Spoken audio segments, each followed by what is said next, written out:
News 18 UP Uttarakhand पर सुबह से ही हम दिखा रहे हैं। देखिए अब सूरज उग चुका है, रोशनी बढ़ती जा रही है और रोशनी बढ़ने के साथ ही खूबसूरती भी और ज्यादा निखर कर देखने को मिल रही है। सबसे पहले तो आपको दिखा दें कि मैं जहां मौजूद हूं वहां से लोगों की संख्या देखिए। वहां से आप मेला में किसी भी क्षेत्र में चले जाइए, आपको ऐसे ही जनसैलाब देखने को मिलेगा। ऐसा लग रहा है कि समुद्र की लहरें हैं जो बढ़ती चली जा रही हैं और जैसे समुद्र का कोई अंत नहीं दिखता, वैसा ही इन लहरों का भी कोई अंत नहीं दिख रहा है। लोगों की जो कतार है उसकी अंतिम छोर आपको देखने को नहीं मिलेगी। पूरे कुंभ क्षेत्र में इसी तरह से लोग दिख रहे हैं, लेकिन इन सब के बीच जो आश्चर्य की बात है, इन सब के बीच जो राहत की बात है कि कहीं कोई अव्यवस्था नहीं है, गंदगी नहीं है, साफ सफाई हर तरफ है। लोगों का हुजूम एक तरफ से दाखिल हो रहा है तो दूसरी तरफ से निकलता हुआ भी दिख रहा है। स्नान दान जाप सब कर रहा है, दान पुण्य करके और उसके बाद निकल रहा है। और सुबह से शुरू के 3 घंटे की बात की जाए ब्रह्म मुहूर्त में, तो 3 घंटे में ही 60 लाख से ज्यादा श्रद्धालुओं ने संगम में डुबकी लगाई है, प्रयागराज में डुबकी लगाई है पहले अमृत स्नान के दिन। और ये संख्या बढ़ती ही जा रही है और यकीन मानिए जैसे ही दिन खुलेगा और भी ज्यादा बड़ी तादाद में लोग आएंगे। पहले दिन के स्नान में पौष पूर्णिमा पर 1.5 करोड़ से ज्यादा लोगों ने स्नान किया था और आज जो अनुमान है वो 2 से 2.5 करोड़ तक का अनुमान लगाया जा रहा है कि इतने लोग, इतने श्रद्धालु आज स्नान करेंगे, जिसे लेकर मुकम्मल व्यवस्था की गई है। न्यूज 18 ने भी मेगा तैयारी की है, मेगा कवरेज की। हमारे सहयोगी अलग अलग क्षेत्र में मौजूद है जो वहां से तस्वीरें आप तक पहुंचा रहे हैं। और इस वक्त जो हम आपको तस्वीर दिखा रहे हैं, जो नजारे आप देख रहे हैं, ये प्रयागराज महाकुंभ के ही है। हमारे सहयोगी राजीव लगातार हमारे साथ मौजूद हैं। राजीव बताएंगे कि कैसे अखाड़ों का स्नान चल रहा है। पहले अखाड़े के स्नान का वक्त और पहला अखाड़ा जो स्नान करता हुआ, उसके बाद एक अखाड़े जो है वो स्नान करेंगे, 13 अखाड़े स्नान करेंगे। और दूसरी तरफ दूसरे घाटों पर आम लोग, आम श्रद्धालु, उनका भी स्नान दान चल रहा है। राजीव आपके पास आती हूं। हमारे साथ खास मेहमान भी जुड़ेंगे, आशुतोष जी, उनसे भी हम बहुत सारी जानकारी लेंगे। लेकिन आप ये बताएं कि वहां पर अभी क्या हो रहा है उस घाट पर और किस तरह की भव्यता देखने को मिल रही है।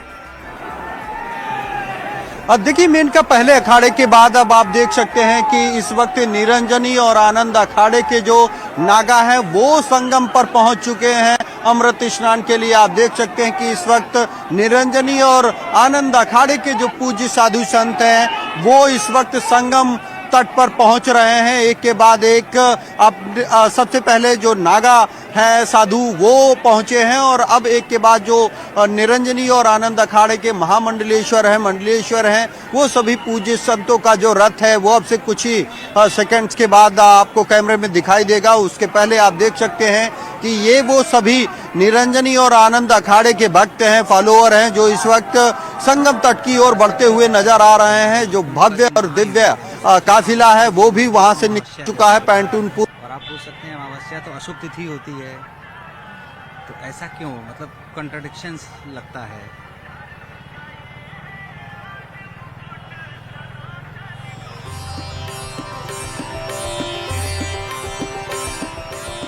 चलिए राजीव के पास दोबारा लौटेंगे। रुख राम गोपाल का कर लेते हैं जो गोरखपुर से हमारे साथ मौजूद हैं, जहां पर सीएम योगी आदित्यनाथ की मौजूदगी है। और आज खिचड़ी पर्व के मौके पर सीएम योगी आदित्यनाथ ने पूजा अर्चना की, खिचड़ी का भोग चढ़ाया, लोगों को शुभकामनाएं दी और संदेश दिया। रामगोपाल आपके पास आती हूँ। सीएम योगी के आज के कार्यक्रम क्या क्या हैं, किस तरह से हैं?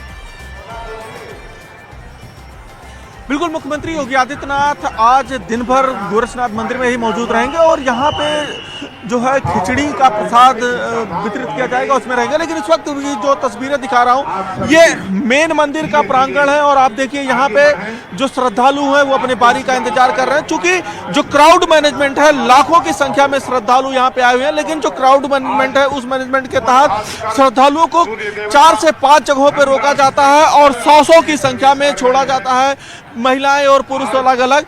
मेन मंदिर में प्रवेश करने के बाद भी 3 जगहों पे रोका जाता है। जैसे अभी एक तस्वीर आपने देखी है, एक दूसरी तस्वीर ये देखिए कि यहाँ पे आपको सिर्फ दोनों तरफ, मेरे दोनों तरफ सिर्फ लोग ही लोग नजर आ रहे हैं। और ये लोग न सिर्फ गोरखपुर पूर्वांचल बल्कि बिहार के कई जिलों से यहाँ पे खिचड़ी चढ़ाने के लिए आए हुए हैं, साथ ही नेपाल से यहाँ पे खिचड़ी चढ़ाने के लिए आए हुए हैं। और ये जो लाइन है, ये लाइन करीब 2 किलोमीटर लंबी इसी तरीके की लाइन गोरखनाथ मंदिर के बाहर से लगी हुई है। भाई साहब, कब से खिचड़ी आप लोग चढ़ा रहे हैं? कब से? अरे 5 बजे से आए। 5 बजे से लाइन में लगे हुए हैं। कहाँ से आए हैं? तो राप्ती नगर से आए हैं। तो खिचड़ी कब से चढ़ाते हैं आप? हम लोग खिचड़ी तो 90 से चला रहे हैं हम तो। हैं? बचपन से हम लोग आते हैं। यहीं के रहने वाले हैं, बचपन से आते हैं। बचपन से आ रहे हैं आप लोग? तो भीड़ ऐसे ही होती है हर बार? हैं? हर साल लाइन में लग के इंतजार करते हैं। पहली बार आए हो क्या खिचड़ी? हाँ, चढ़ाने? पहली बार है। दोस्तों के साथ खिचड़ी चढ़ाने? हाँ? भाई से आ रहा हूँ त्रिवेदी कानपुर। कानपुर से आए हाँ, हैं? 50 लग जाते हैं कानपुर से। 50 लोग आए हैं। हाँ, कानपुर। बोलिए बाबा की जय हो। कहाँ से आए हैं आप? सजनवा से। तो ये देखिए, मतलब न सिर्फ पूर्वांचल उत्तर प्रदेश बल्कि अलग अलग लोगों से पूछ लीजिए। कहाँ से हैं? राम जानकी नगर से हैं। कब से चढ़ाते हैं खिचड़ी? अरे बहुत दिनों से चढ़ाते हैं सर। एक बात है, ज्यादा महिलाओं का जो है तांता उधर से लगा हुआ है। कई किलोमीटर लंबी लाइन लगी हुई है। और ये जो है ये क्राउड मैनेजमेंट का एक सिस्टम है कि किस तरीके से लोगों को छोटे छोटे टुकड़ों में रोका जाता है और उसके बाद फिर उनको मंदिर की तरफ भेजा जाता है। और जब वो मंदिर में जाते हैं तो मंदिर में भी 2 जगहों पे रोका जाता है। चूंकि ये परंपरा यहाँ पे सदियों से चली आ रही है कि मकर संक्रांति के दिन भगवान गोरक्षनाथ को खिचड़ी चढ़ाई जाती है और खिचड़ी का दान किया जाता है। ये एक इकलौता ऐसा मंदिर है जहाँ पे भगवान को जो है खिचड़ी का दान किया जाता है। आप जाइए अन्य मंदिरों में देखिए कि वहाँ पे 56 भोग के भोग लगते हैं, प्रसाद करते हैं, लेकिन ये जो है ऐसा भगवान गोरक्षनाथ है। गरीबों के एक तरीके से जो पूर्वांचल की एक भौगोलिक स्थिति हुआ करती थी, उस तरीके से भगवान गोरक्षनाथ को यहाँ पे खिचड़ी का दान किया जाता है। और जो श्रद्धालु यहाँ पे खिचड़ी का दान कर रहे हैं। क्राउड मैनेजमेंट की अगर हम बात करें तो एक तरफ पुरुषों की लाइन तो दूसरी तरफ महिलाओं की लाइन लगी हुई है और महिलाएं भी लाइनों में लग के अपनी बारी का यहाँ पे इंतजार करती हैं। और वो जब उनका बैरक छूटता है तो फिर वो आगे जाती हैं और फिर जो है भगवान गोरक्षनाथ को खिचड़ी चढ़ाती हैं। जी बिल्कुल रामगोपाल, बड़ी संख्या में लोग पहुंचे हैं और ये सभी सिर्फ उत्तर प्रदेश के नहीं है बल्कि बिहार के हैं, दूसरे प्रदेशों से पहुंचे हैं गोरखनाथ के आशीर्वाद के लिए, खिचड़ी के प्रसाद के लिए। और मकर संक्रांति पर खिचड़ी के दान की परंपरा है, यानी कि खिचड़ी पकी हुई नहीं तो कम से कम खिचड़ी को बनाने में इस्तेमाल होने की सामग्री जो होती है वो दान करने की भी परंपरा है। इसके बारे में भी हम अपने मेहमानों से बातचीत करेंगे। इस वक्त हमारे साथ आशुतोष वार्ष्णेय जी मौजूद हैं, ज्योतिष आचार्य हैं। सुबह से बता रहे हैं कि ग्रह नक्षत्रों के हिसाब से क्या महत्व है मकर संक्रांति का, महाकुंभ का, प्रयागराज का, हमारे आचरण किस तरह से होने चाहिए। तो हमारे साथ एक और मेहमान जुड़ चुके हैं, डॉक्टर ब्रिजेंद्र मिश्रा जी हैं, वैदिक ज्योतिषाचार्य हैं। आपका भी बहुत बहुत स्वागत है न्यूज 18 पर। सर थोड़ा और पास आ जाइए, थोड़ा पास आ जाइए, ठीक है इतना। चलिए कुछ और सवालों के जवाब। अब बात हो रही थी कुंडली की। देखिए इंसानों की कुंडली तो होती है लेकिन महाकुंभ की भी कुंडली होती है और वो कुंडली तैयार करके लाए हैं ज्योतिषाचार्य जी, इसके बारे में बताइए। जी देखिए, कुंडली का मतलब है लग्न। कोई भी इवेंट होता है, कोई भी घटना होती है तो उस घटना से संबंधित जो ग्रह नक्षत्र होते हैं वो उसकी लग्न कुंडली पे आते हैं। तो जैसा कि देखा जाए जो हमारा महाकुंभ है इसका प्रारंभ पौष पूर्णिमा से हुआ है। तो पौष पूर्णिमा पे जो सूर्योदय की लग्न है, धनु लग्न में कुंभ का प्रवेश हुआ है, तो ये बहुत शुभ है क्योंकि देवगुरु बृहस्पति के कारण ही ये महाकुंभ का संयोग आया है। जो 12 साल में ये जो महाकुंभ है इसका कारण है देवगुरु बृहस्पति की चाल। अगर हम लोग जाने कि देवताओं का जो गुरु हैं वो बृहस्पति ग्रह हैं जो प्रत्येक राशि में 1 वर्ष रहते हैं। तो एक वर्ष जब राशियों का भ्रमण करते करते 12 साल में 1 चक्र पूर्ण करते हैं, यानी कि 12 साल में देवगुरु बृहस्पति 12 साल बाद वृष राशि में आए हैं। उस साल तीर्थराज प्रयागराज में महाकुंभ होता है और ये चक्र बृहस्पति देवता 12 बार पूर्ण कर चुके हैं, यानी कि इस बार 12 × 12 पूर्ण महाकुंभ है। तो 144 साल, 12 × 12 144 साल। तो बात करें जाए कुंडली की कि महाकुंभ की कुंडली का जो प्रवेश है, जो उसकी महाकुंभ की कुंडली की लग्न है वो धनु लग्न की कुंडली है।